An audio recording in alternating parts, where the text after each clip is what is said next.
On the NDC side, the Member of Parliament for the Tamale Central Constituency, Murtala Mohammed, has called on government to account for the funds received during the Covid-19 pandemic lockdown.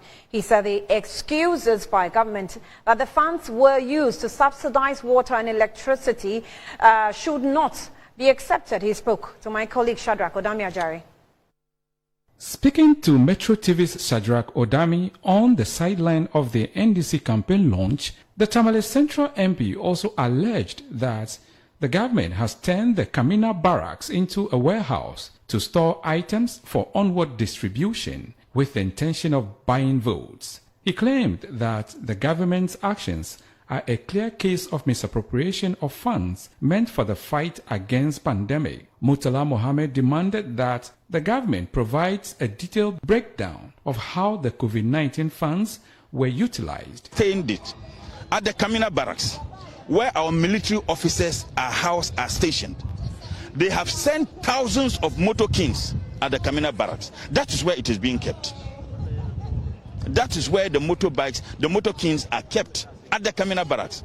And they, only God knows, and they are distributing the motorkins to their constituency. Kamina barracks, a military barracks, a security installation. That is where they are keeping this motorbike. Have you seen the Auditor General's report? I'm a member of the Public Accounts Committee. 1.4 million Ghana cedis could not be accounted for by the buffer stock. 1.4 million Ghana cedis. To come to tell the people of this country how much they have collected so far in the name of COVID levy. Because when you come to Parliament seeking an imposition of a tax regime, you provide reasons why you want such tax imposition, regime imposition to be done. The explanation government gave justifying why Parliament should approve that tax regime was that they provided the people of this country with free water and free electricity. Fair enough. Now we are paying. We want to know how much government spent in the so-called free water and free electricity and how much they have collected so far. When the ECG appeared before the Public Accounts Committee, we wanted to know. They couldn't even tell us.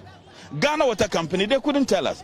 The only reason why they are unwilling to tell us how much they have collected so far is because they are engaged in a criminal act. On his part, the Deputy General Secretary of the NDC, Mustafa Gbande, indicated that the numbers that came out to support the campaign launch, coupled with many of the opinion polls in favor of the NDC, is a clear sign that Ghanaians want a change. BNI, you remember recently they've started to be pollsters. They've done polls and told the president that they are losing. I dare BNI to publish the report. If they are professional, let them publish the report that they brief the president on. Because of that, the MPP have decided that they should rent crowd to show that they still have numbers. The conversation is not about numbers.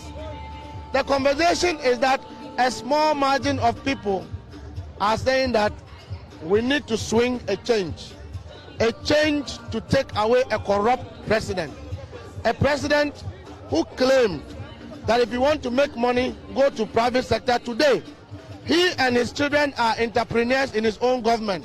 That is how bad the situation is. Meanwhile, the Deputy Communications Officer, Malik Basintali, noted that the NDC's manifesto will be all-inclusive based on what Ghanaians want.